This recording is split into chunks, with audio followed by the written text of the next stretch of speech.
دوسری طرف علامہ خادم حسین رضوی صاحب کا بیان آج اخباروں میں چھپا ہوا ہے، سب اخباروں میں، وہ یہ ہے کہ شہداء کی لاشیں غائب کر دی گئیں۔ اب میرا ان سے سوال ہے کہ جب شہداء کی لاشیں غائب کر دی گئیں تو آپ وہاں سے کیوں اٹھ کے واپس آ گئے؟ یعنی سب سے پہلی ڈیمانڈ تو تمہاری یہ ہونی چاہیے تھی کہ جو ماؤں نے ہمارے بھروسے پر ہمارے ساتھ بھیجے تھے کم از کم ان کی لاشیں تو ہمیں دے دو۔ تو لاشوں کا یہاں آ کے جشن مناتے ہوئے کہنا پھولوں کی برسات میں کہ لاشیں غائب ہو گئی، اس کا کیا تک بنتا؟ وہاں کہنا تھا یا میری جان بھی جائے گی یا لاشیں تو کم از کم مجھے دو۔ تو لاشیں مانگے بغیر وہاں سے کیوں اٹھے؟ مذاکرات کس منہ سے کیے؟ اب وہ کہتے ہیں لاشیں غائب ہو گئی، اور جو ان کے وہ رسا پیچھے سے فون کرتے ہیں انہیں آگے ایسے ایسے جواب دیے جا رہے ہیں کہ وہ میڈیا کے سامنے بیان نہیں کیے جا سکتے۔ تو لاشیں لینا، ایف آئی آر کٹوانا، یہ کس کی ذمہ داری تھی؟ ان کے والدین تو ان کو لے گئے نہیں گئے تھے۔ یہ جس قیادت کے زیر سایہ وہ نکلے تھے اس قیادت کا حق تھا اولین کہ استعفے تو کسی ایک جان کی بھی قیمت نہیں ہے، اور جس استعفے پر یہ خوش ہو کے آ گئے اس کو تو وہ اس کا تقاضا ہے کہ میں پاکستان میں رہنا نہیں چاہتا، مجھے کسی دوسرے ملک میں سفیر بنا دو۔ وہ تو بڑے عہدے پہ چلا جائے گا، اس کو تو سینیٹر بنانے کی باتیں ہو رہی ہیں۔ وہ تو دوبارہ رانا ثنا نے رات کہا ہے بحال بھی ہو جا سکتا ہے، کیونکہ ہم نے کہا اگر اس کی کوئی غلطی نہ نکلی رپورٹ میں تو وہ پھر بحال ہو جائے گا۔ رانا ثنا تو اس کے بحال ہونے کی بھی باتیں کر رہا ہے۔ تو یہ استعفے پر اتنی جانیں، اور پھر ادھر سے لاشیں وصولی نہیں کی گئی اور ایف آئی آر کٹوائی نہیں گئی۔ 30 دن اگر ان میں سے کسی کا اپنا بیٹا مرا ہوتا تو میں پھر سمجھتا کہ ایف آئی آر کٹوائے بغیر اٹھتے کیسے ہیں۔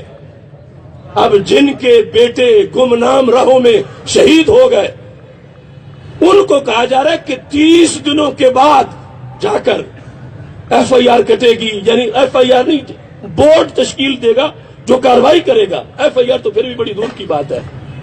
تو ہم اس لیے ڈیرا لگا کے یہاں بیٹھ گئے ہیں کہ وہ شہداء کسی شخصیت کے نہیں تھے، وہ شہداء ختم نبوت کے تھے۔ اور اب ایک شہید کے والد آج ہم ان کو یہاں ہمارے پاس پہنچ رہے ہیں، ہم ان کی دستار فضیلت کریں گے۔ وہ ہمارے علامہ عمر دراز جلالی ان کے وہ عزیز ہیں، وہ ہماری دعوت پہ اٹھے، چونکہ ہم نے کہا کہ چونکہ نعرہ ختم نبوت کا ہے، ہم ایسے نہیں کہ چونکہ قیادت فلاں ہے تو ہمارا کوئی کارکن نہ جائے۔ ہمارے ہزاروں ہمارے رابطے والے لوگ آخری دن تک وہاں بیٹھے رہے۔ ابھی علامہ یوسف رضوی جو وہاں سے رخصت ہو کے آئے اور میرے پاس یہ ادھر زور کے ٹائم بیٹھے رہے، ہم ان کا خطاب بھی کروائیں گے، جو 18 دن وہاں پہ رہے۔ اور یعنی ایسے بڑے بڑے علماء سے پھر پوچھا ہی نہیں گیا کہ اب ہم کیا کریں۔ لاشیں گرنے سے پہلے جو استقامت تھی ہم اس کو سلام کرتے ہیں، مگر لاشیں گرنے کے بعد اتنی جلدی کیا تھی کہ اتنا خون بہانے کے بعد پھر اٹھنے کی جلدی کیا تھی؟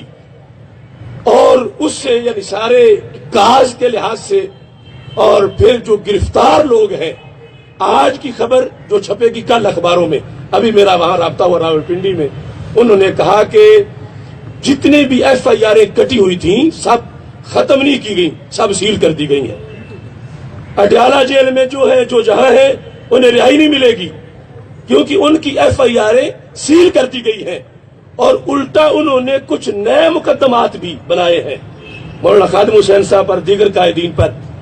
تو یہ کس چیز پر وہاں سے دھرنا ختم کر کے اب ہزاروں بچے جو جیلوں میں رہیں گے، پتہ نہیں کب ان کے کیس ختم ہوں گے، کب ان کے معاملات صحیح ہوں گے، اور ادھر جو دار فانی سے کوچ کر کے چلے گئے وہ تو سرفراز ہو گئے، ان کو تو رب نے بلند مقام دیا، ان کا تو ایک قطرہ خون کا وہ تو ملت کا کفارہ بن گیا، وہ ہم جیسے لیڈروں کی سستیوں کا کفارہ بن گیا۔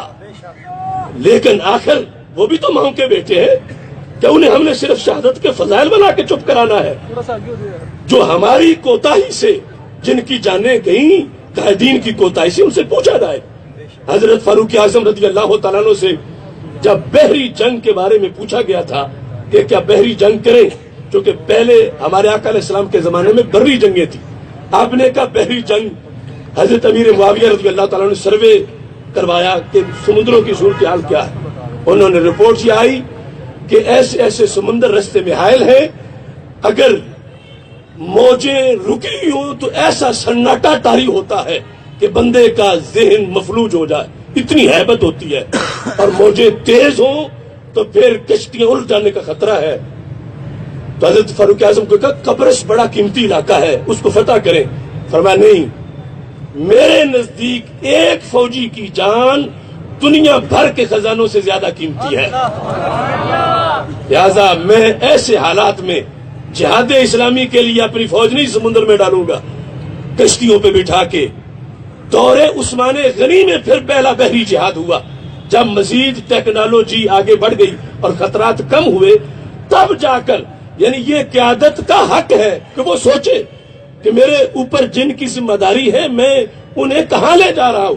اب حضرت فاروق اعظم رضی اللہ تعالیٰ سے بڑھ کر کوئی جہاد اسلامی کا نمبردار ہو سکتا ہے؟ ان سے بڑھ کر غلبہ اسلام کی تڑپ کسی میں ہو سکتی ہے؟ ان سے جتنا دائرہ اسلام کا وسیع کیا فتوحات سے، ان سے بڑا کوئی امام المجاہدین ہو سکتا ہے؟ لیکن یہ ساری چیزیں سوچی گئی کہ آخر اس کا نتیجہ کیا ہے، انجام کیا ہے. آخر جس نے حضرت فاروق اعظم کے بھیجنے سے سمندر میں ڈوب کے مرنا تھا، بننا تو شہید ہی تھا نا. لیکن حضرت فاروق اعظم نے کہا میں تو ایسے حالات میں کسی کو موت کے منہ میں نہیں بھیجوں گا کہ جو اس طرح ہو جائے. تو اس بنیاد پر یہ ہم جی رہے ہیں، ہم نے تقریریں کی ہیں، ہم نے اس کے رسول علیہ السلام سکھایا ہے، ذمہ داری ہم پہ عائد ہوتی ہے کہ جو گئے تھے ان کی سالمیت، ان کی حفاظت اور ان کے سارے معاملات. اس سلسلہ میں رانا ثنا کو میں یہ بتانا چاہتا ہوں کہ یہ جو تو کذب بیانی کر رہا ہے کہ کوئی شہید نہیں ہوا، اور جو تو کذب بیانی کر رہا ہے کہ کوئی شدید زخمی نہیں ہوا، ہم تیرے اس بیان کو تیرے منہ پہ مارتے ہیں، اور ہم ان تمام شہداء کے ورثاء کو لے کر تیرا گریبان پکڑیں گے کہ تو کس منہ سے بولتا ہے کہ وہاں کچھ نہیں ہوا. اتنا 2 دن تم جا کے پنجاب ہاؤس میں بیٹھے رہے ہو اور تم نے ساری منصوبہ بندی کی ہے، تم نے ہمارا خون بہایا ہے. اس واسطے یہ ملت اگر 2 دن پہلے چوکوں سے اٹھ گئی ہے تو حکومت یاد رکھے میری ایک کال پر پاکستان کے ہر شہر میں ہزاروں نہیں لاکھوں مسلمان نکل کے بیٹھ جائیں گے، اور تمہاری حکومت 2 سیکنڈ کی مہمان بھی نہیں ہوگی، ہم رخصت کر دیں گے. ہم سے بچوں والی باتیں نہ کرو. اگر ہمارے دوست اٹھ کے دھرنوں سے چلے گئے، ہم نے ربیع الاول شریف کی وجہ سے ان کو اجازت دی، مگر اس کا یہ مطلب نہیں ہے کہ تم قتل عام کر کے پھر جو ہے وہ ہم سے مذاق کرو، ہمارے سامنے پہلیاں بیان کرو. اس واسطے حکومت سیدھی سیدھی بات کرے، ہماری غائب شدہ لاشیں سامنے لائے، ہمارے خون کا حساب دے. اور وزیر داخلہ احسن اقبال، اس کے مجرم ضمیر کو میں ملامت کرتا ہوں کہ تو کس بات کا وزیر داخلہ ہے؟